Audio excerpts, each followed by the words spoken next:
नमस्कार। मेरे चैनल हिंदी साहित्य के इतिहास में आपका स्वागत है। आज हम सुनेंगे महादेवी वर्मा द्वारा रचित संस्मरण गौरा। गौरा मेरी बहन के घर पली हुई गाय की व्यसंधि तक पहुंची हुई बछिया थी। उसे इतनी स्नेह और दुलार से पाला गया था कि वह अन्य गोवत्साओं से कुछ विशिष्ट हो गई थी। बहन ने एक दिन कहा, तुम इतने पशु पक्षी पाला करती हो, एक गाय क्यों नहीं पाल लेती जिसका कुछ उपयोग हो। वास्तव में मेरी छोटी बहन श्यामा अपनी लौकिक बुद्धि में मुझसे बहुत बड़ी है और बचपन से ही उनकी कर्म निष्ठा और व्यवहार कुशलता की बहुत प्रशंसा होती रही है। यदि वे आत्मविश्वास के साथ कुछ कहती हैं तो उनका विचार संक्रामक रोग के समान सुनने वाले को तत्काल प्रभावित करता है। उनके भाषण ने मुझे इतना अधिक प्रभावित किया कि तत्काल उनके सुझाव का कार्यान्वयन आवश्यक हो गया। वैसे खाद्य की किसी भी समस्या के समाधान के लिए पशु पक्षी पालना मुझे कभी नहीं रुचा। उस दिन गौरा को ध्यानपूर्वक देखने पर उसकी ओर मेरा आकर्षित होना स्वाभाविक ही था। पुष्ट लचीले पैर, भरे पुट्ठे, चिकनी भरी हुई पीठ, लंबी सुडौल गर्दन, निकलते हुए छोटे छोटे सींग, भीतर की लालिमा की झलक देते हुए कमल की दो अधखुरी पंखुड़ियों जैसे कान, लंबी और अंतिम छोर पर काली सघन चामर का स्मरण दिलाने वाली पूंछ, सब कुछ सांचे में ढला हुआ सा था। स्वस्थ पशु के रोमों की सफ़ेदी में एक विशेष चमक होती है। गौरा की उज्ज्वलता सभी का मन मोह लेती थी। उसे देखकर ऐसा लगता था मानो उसके रोमों पर अभ्रक का चूर्ण मल दिया गया हो, जिसके कारण जिधर आलोक पड़ता था उधर विशेष चमक उत्पन्न हो जाती थी। गौरा को देखते ही मेरी गाय पालने के संबंध में दुविधा निश्चय में बदल गई।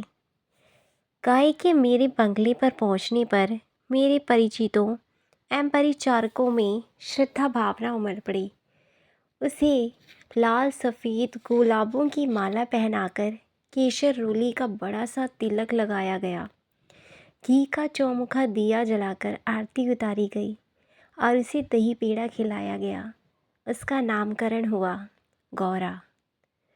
उसकी बड़ी चमकीली और काली आँखों में दिए की लो प्रतिफलित होकर बहुत सुंदर लग रही थी। गौरा वास्तव में ही बहुत आकर्षक थी। चौड़े उज्ज्वल माथे और लंबे सांचे में ढले हुए मुख पर आंखें बर्फ में नीले जल के कुंडों के समान लगती थी। उनमें एक अनोखा विश्वास रहता था। गाय के नेत्र हिरण के समान चंचल न होकर आत्मीय विश्वास से भरे होते हैं। इस पशु को मनुष्य से यातना ही नहीं, निर्मम मृत्यु तक प्राप्त होती है। महात्मा गांधी ने गाय करुणा की कविता है कहा है। इसकी सार्थकता गाय की आंखें देखकर ही समझ आ जाती है। गाय की अलस मंथर गति से तुलना करने योग्य कम वस्तुएं हैं। तीव्र गति में सौंदर्य है, परंतु वह मंथर गति के सौंदर्य को नहीं पाता। बाढ़ की तीव्र गति क्षण भर के लिए दृष्टि में चकाचौंध उत्पन्न कर देती है, किंतु मंद समीर से फूल का अपने वृत्त पर हौले हौले हिलना मन को मोह लेता है। कुछ ही दिनों में गौरा सबसे इतनी हिल मिल गई कि अन्य पशु पक्षी अपनी लघुता और उसकी विशालता का अंतर भूल गए। कुत्ते बिल्ली उसके पैरों के बीच में खेलने लगे। पक्षी उसकी पीठ एवं माथे पर बैठकर आनंद उठाते।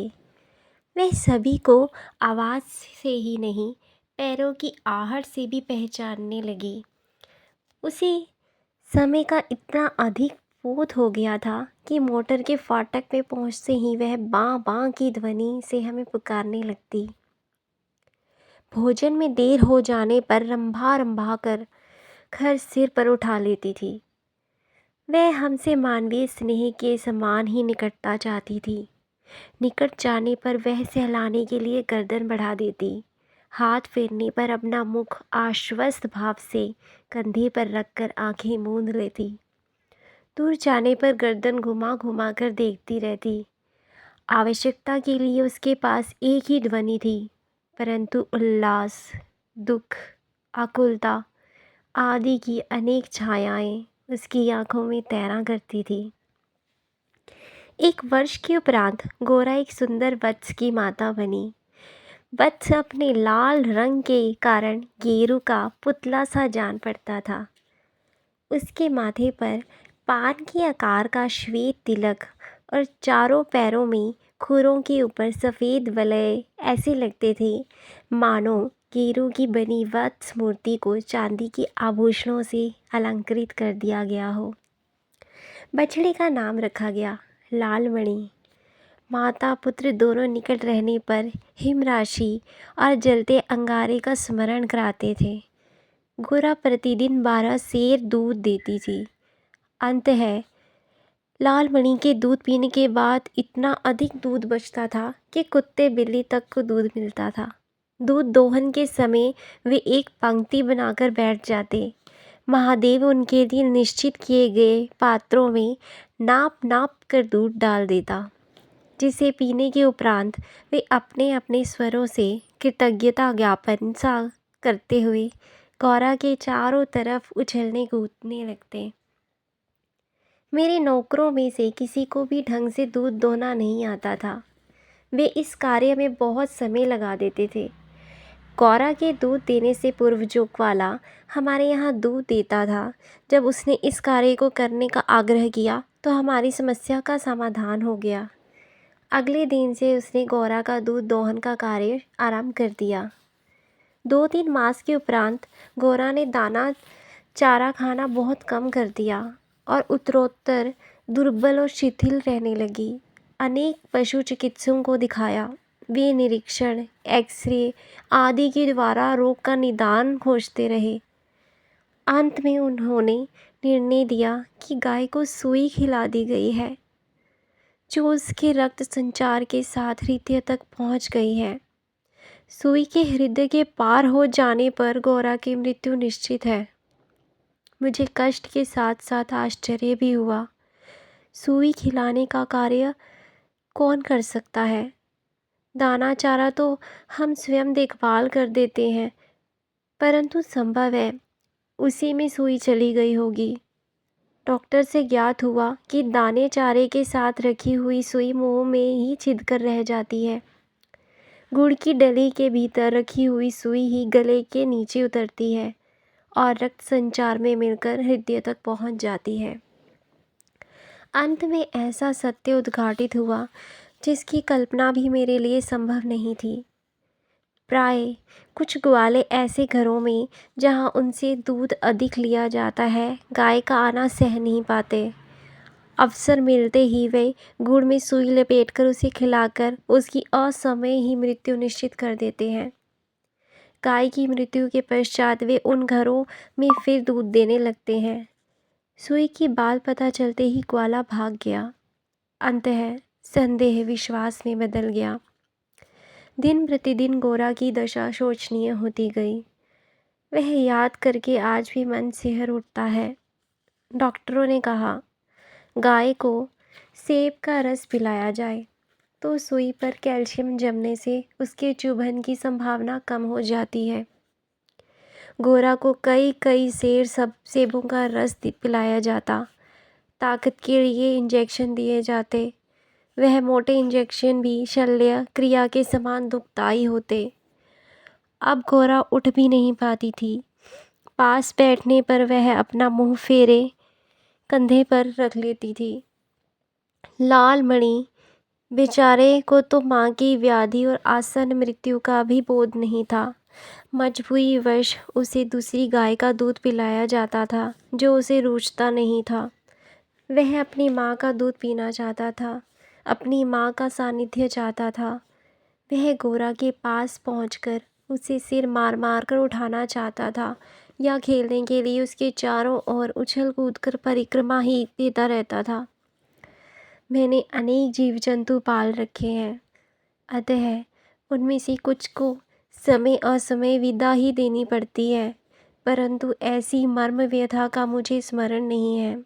इतनी हृष्ट पुष्ट सुंदर दूध सी उज्ज्वल पयस्विनी गाय इतने सुंदर चंचल वत्स को छोड़कर किसी भी क्षण निर्जीव और निश्चेष्ट हो जाएगी, यह सोचकर ही आंसू आ जाते थे। लखनऊ, कानपुर आदि नगरों से भी पशु विशेषज्ञों को बुलाया। स्थानीय पशु चिकित्सक तो 3 में 2-3 बार आते रहे, परंतु कहीं से कोई आशा की किरण दिखाई नहीं दी। निरुपाय मृत्यु की प्रतीक्षा का मर्म वही जानता है जिसे किसी असाध्य और मरणासन रोगी के पास बैठना पड़ता है। गोरा की सुंदर चमकीली आंखें निष्प्रभ हो चलीं और सेब का रस भी कंठ में रुकने लगा तो बेचैनी और बढ़ गई, क्योंकि अब उसका अंत समय निकट था। अब मेरी एक ही इच्छा थी, उसके अंत समय में मैं उसके पास उपस्थित रह सकूं। दिन में ही नहीं, रात में भी मैं कई कई बार उठकर उसे देखने जाती।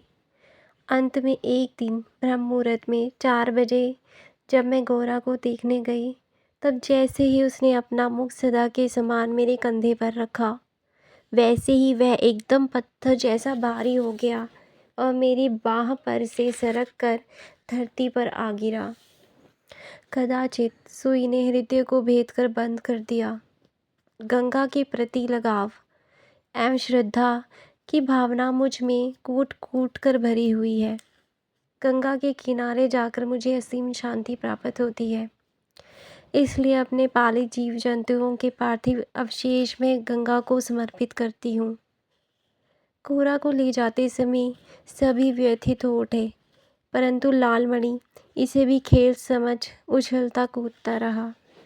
यही दीर्घ निश्वास का शब्दों में अनुवाद हो सके तो उसकी प्रतिध्वनि कहेगी, आह मेरा गोपालक देश।